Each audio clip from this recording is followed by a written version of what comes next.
Okay, as I mentioned, this is going to be a pretty exciting year, and there's a lot of interesting things. And tomorrow, there's going to be a study that's going to be released, which is, I think, in a way, very groundbreaking. I'll share that with you. But for today, I wanted to share something that I learned, and it's, when I learn something, I want to share it to you guys. And so there's this whole concept of, a lot of people go on low carbohydrate diets, and we often see their triglycerides fall, their HDL rise, and sometimes that LDL will go up as well.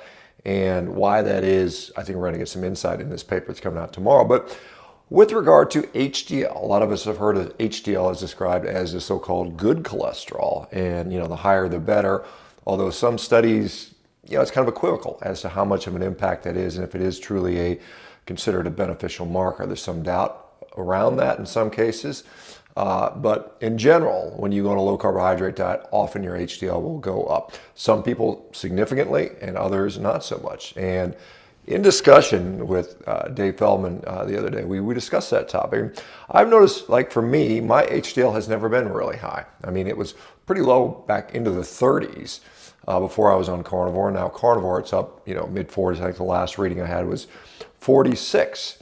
And we were looking at insight as to why that might be, and he suggested that it has to do with muscle mass, which I thought that sounds pretty bizarre. But actually, it's interesting that there does seem to be a pretty clear relationship between muscle mass and lack of elevations in HDL. And what I often see, the people with the highest HDL often seem to be smaller females, which often have less muscle mass. And so the thought is that the cholesterol, which goes into the structural construction of muscle. Remember, muscles are cells which have cell membranes, and as you build bigger and bigger cells, i.e. bigger muscles, you're utilizing more cholesterol within that synthetic process, in that anabolic process. And so that is why perhaps there's not as much HDL necessary, because that cholesterol is being sucked up into the muscle tissue and doesn't need to be cleared from the overall systemic circulation. So interesting. Additionally, in addition to muscle mass, we also see that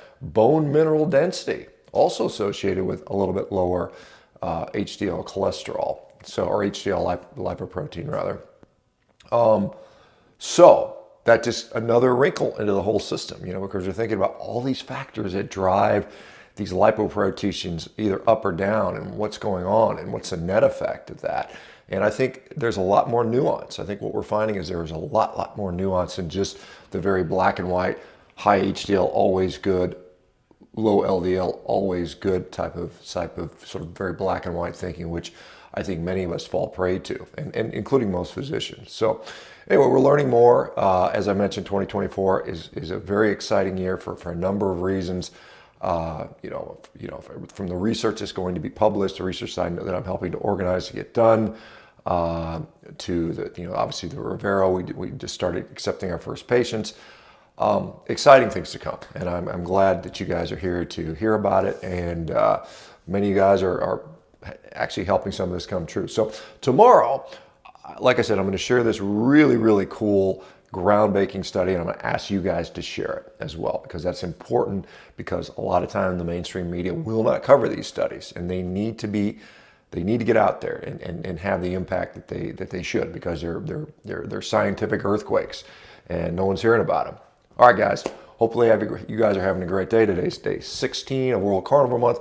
I just had a nice ribeye steak and a New York strip. I am, basically beef, salt, and water this month, and doing great. I really like it. So hopefully you guys are doing the same.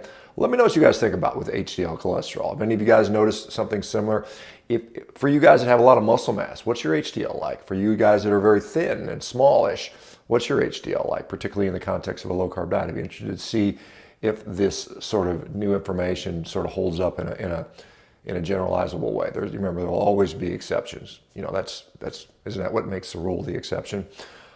All right, take care, guys. We'll talk to you soon.